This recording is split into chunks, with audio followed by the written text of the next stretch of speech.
Sa bawat buka ng bibig na ito si Marcoleta, kayo po, Mr. Marcoleta, ay nagmumukhang katawa-tawa.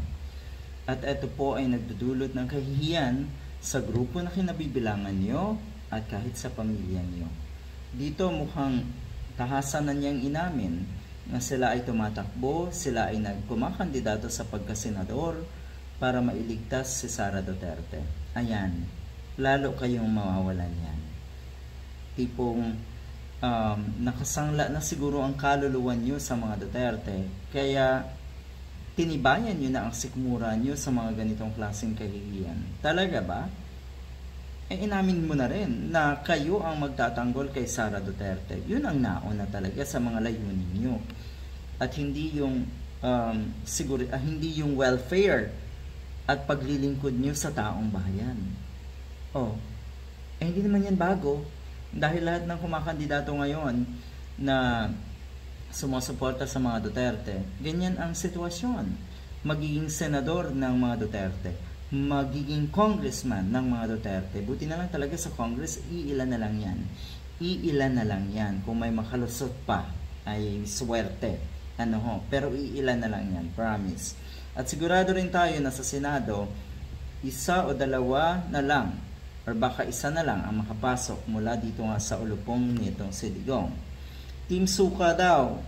Di tinanggap na rin si Marcoleta na Team Suka daw sila. Pero yun nga, ito daw na Team Suka na ito ang magtatanggol kay Sara Duterte. Kaya dapat daw ay vote straight. Kung hindi ka ba naman tanga, malaking tanga, alam mo na mas maraming mga kababayan natin ang gustong ma-impeach etong si Sara Duterte, di lalo kang nawalan.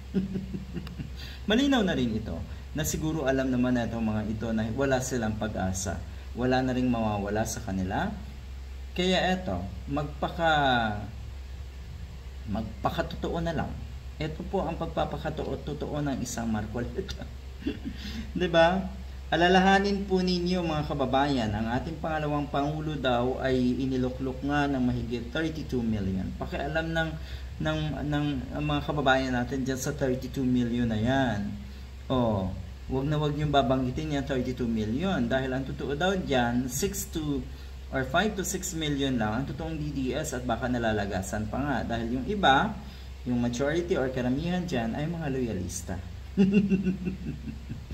Nako, wag ka Mr. Marcoleta. Ang gusto kong magbanggaan yung mga katulad ni Marcoleta at ni Gadon, balahuraan kung balahuraan, gaguhan kung gaguhan, bubuhan kung bubuhan. Yan yung gusto kong magbanggaan Pero wag ka, talaga. Kayo lang daw ang nakakaalam, kayong mga Team Suka ang nakakaalam kung paano daw i-address ang lahat ng hamon na kinakaharap ng ating bansa. Doon pa lang nakakatawa na. Pero doon sa sinasabi niyong kayo ang magtatanggol kay Sara Duterte, nakakahiya kayo. Good luck.